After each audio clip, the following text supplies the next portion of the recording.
आज हम लोग चैप्टर 2 का स्टार्ट करने जा रहे हैं इकोनॉमिक्स। कौन सा पढ़ेंगे आज? आय। तो राज्य की आय और राष्ट्रीय आय के बारे में जानने की कोशिश करेंगे। सबसे पहले हम लोग जानेंगे कि आय किसे कहते हैं। आय किसे कहते हैं? आय का मतलब हो गया जब हमें किसी शारीरिक या मानसिक परिश्रम के बदले, क्या जब हमें किसी शारीरिक या मानसिक के बदले में जो परिश्रम मिलेगा उसे क्या कहेंगे? आय कहेंगे। आय हमें मुद्रा के रूप में भी मिल सकता है या फिर वस्तु के रूप में। आय हमें किसके रूप में मिल सकता है? मुद्रा के रूप में या वस्तु के रूप में भी मिल सकता है। और शारीरिक आय और मानसिक आय का मतलब ये हो गया जैसे कि इंजीनियर, डॉक्टर, वकील जो भी काम करेगा वो कैसा करेगा? दिमाग से करेगा, उसे बोलते हैं मानसिक आय। उसे क्या कहते हैं? मानसिक आय। और जो मजदूर मजदूरी करता है, ईंटा उठाता है या लेबरगिरी करता है या फिर जाति क्षेत्र काम करता है वो क्या हो गया?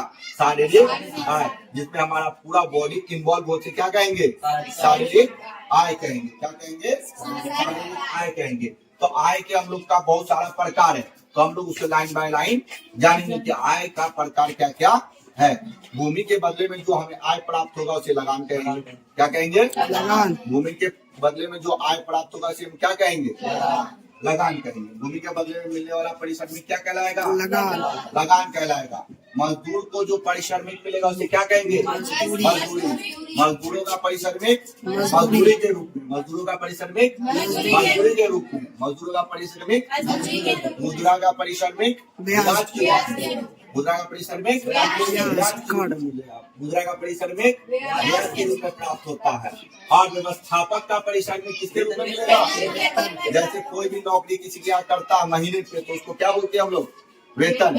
जो एक महीने में प्राप्त हो उसे क्या कहेंगे? वेतन कहेंगे। उद्यमी का परिश्रमिक लाभ या हानि के रूप में प्राप्त होता है।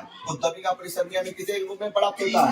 लाभ या हानि के रूप में। अगर हम कोई पैसा लगाए 10 रुपया, लाभ का मतलब क्या हो गया? 10 रुपए का कोई काम किए और बदले में हमें 15 रुपया प्राप्त हुआ तो हमें लाभ कितना रुपए का हुआ? 5। कितने रुपए का लाभ हुआ? या फिर हानि भी हो सकता है। अगर कोई काम करेंगे उसमें लाभ भी होगा या हानि होगा। दो ही शर्त हो सकता है, एक लाभ और दूसरा हानि। तो ये हो गया हमें आय का स्रोत। क्या हो गया? आय का स्रोत, जिससे हमें कुछ ना कुछ पैसा प्राप्त होता है उसे हम लोग क्या कहते हैं? आय कहते हैं। और हमारा जो पूरा भारत है इसी पे टिका हुआ है, आय पे। इसमें टिका हुआ है आय पे। इनकम, जितना ज्यादा इनकम होगा उतना ज्यादा हमें बेनिफिट होगा, हमारा देश क्या होगा? विकास होगा, नहीं होगा? अब अपना चलते हैं बिहार का आय देखते हैं। किसका आय? बिहार का है। Income of Bihar. बिहार का इनकम क्या है? अगर हम भारत का बात करें, किसका बात करते हैं? भारत में। भारत में 3 राज्य जो अपना है, जैसा पहला नंबर पे आता है बिहार। कौन आता है? बिहार। दूसरा नंबर पे आता है उड़ीसा। कौन सा आता है? तीसरा नंबर पे आता है मध्य प्रदेश। ये तीनों का जो विकास में सबसे नीचा स्तर है। क्या है? नीचा स्तर है। इसमें प्रति व्यक्ति आय क्या है? बहुत कम है। प्रति व्यक्ति आय क्या हो गया? इतना कम है। क्या है? प्रति व्यक्ति आय क्या है? कम है। इसीलिए इसका विकास नहीं हो रहा है। इसका विकास नहीं हो रहा है। अब देश का विकास करने के लिए प्रति व्यक्ति आय को बढ़ाना होगा। और जिसका भी प्रति व्यक्ति आय कम होगा उसका विकास दर कम होगा, पूंजी का बचत कम होगा और विकास नहीं हो पाएगा। हमारे यहाँ बिहार का जो है एक नक्श क्या कहा था?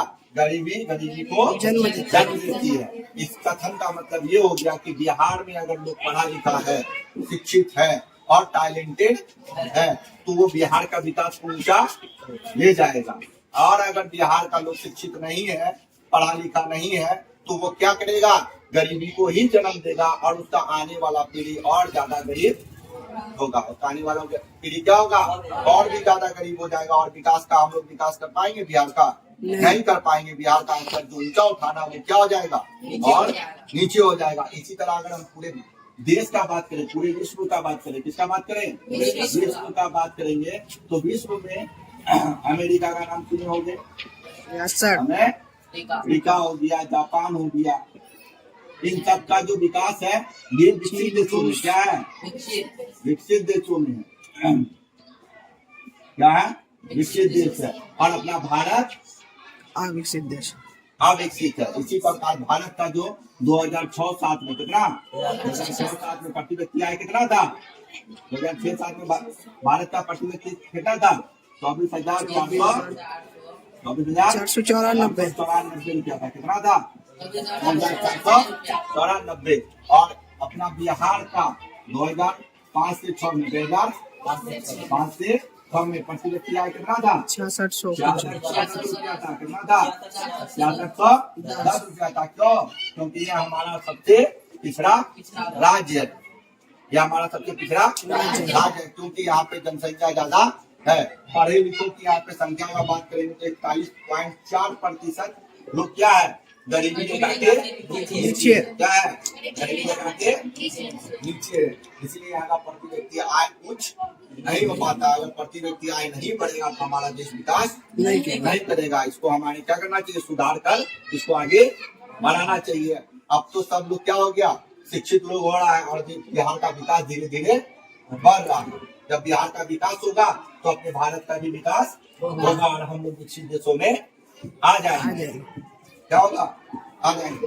देश में सबसे ज्यादा प्रति व्यक्ति कहाँ का है, गोवा का। 2005 से 6 में गोवा का प्रति व्यक्ति आय कितना था, 54850, कितना था, 54850। और अपने बिहार का कितना था, 6610 रुपया। अपना बिहार का कितना था, 6610 रुपया। 6610 रुपया। गोवा का 54850। 16 दिसंबर 2008 के आंकड़ों के अनुसार कितना, 16 दिसंबर 2008 के आंकड़ों के अनुसार अगर बात करेंगे तो सबसे ज्यादा प्रति व्यक्ति आय किसका था, चंडीगढ़ का था। कितना था, 70,361। कितना था, 70,361 रुपए था। और दूसरा बात करेंगे 2008 में भारत का प्रति व्यक्ति आय कितना था, 25,494 रुपए था।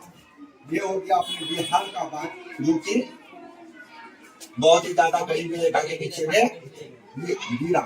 यहाँ का अधिकतर लोग क्या है, गरीब, पढ़ा लिखा नहीं है और गरीब है, अशिक्षित है। जिसको अच्छा शिक्षा मिलने पर हमारा बिहार का विकास हो जाएगा। यहाँ पे रोजगार का कमी है, किसका कमी है, रोजगार का कमी है, साधन का कमी है, उद्योगों का कमी है। तो बहुत सारा कमी के कारण क्या होता है, हमारा बिहार नीचे स्तर में है। हमारे बिहार का विकास जल्दी नहीं होगा। और अगर हमको बिहार का विकास करना होगा तो इसका विकास दर को क्या करना होगा, ऊंचा करना होगा। क्या करना होगा, शिक्षा को क्या होगा, बढ़ाना पड़ेगा। और शिक्षा को बढ़ाएगा कौन, कौन बढ़ाएगा, यह बिहार का जितना लोग है उसका लोग सोच लेगा तो क्या होगा, शिक्षा दर ऊंचा होगा। जब शिक्षा ऊंचा उठेगा तो रोजगार अच्छा मिलेगा। जब रोजगार अच्छा मिलेगा तो हमारा बिहार क्या होगा, विकास करेगा। जब बिहार विकास करेगा तो भारत विकास करेगा। भारत का भी जितना कितना राज्य है, भारत में 28 राज्य है, 28 राज्य है, 8 केंद्र शासित प्रदेश है। इसको यूनियन टेरिटरी बोलते हैं। बोलते हैं आप सभी 9 है, कितना है, 9 है, 9 है। 28 राज्य और 9 यूनियन टेरिटरीज है। ये हम अगला अध्याय में पढ़ेंगे। तब तक के लिए आज के लिए यहीं तक क्लास ओवर होता है। Thank you so much.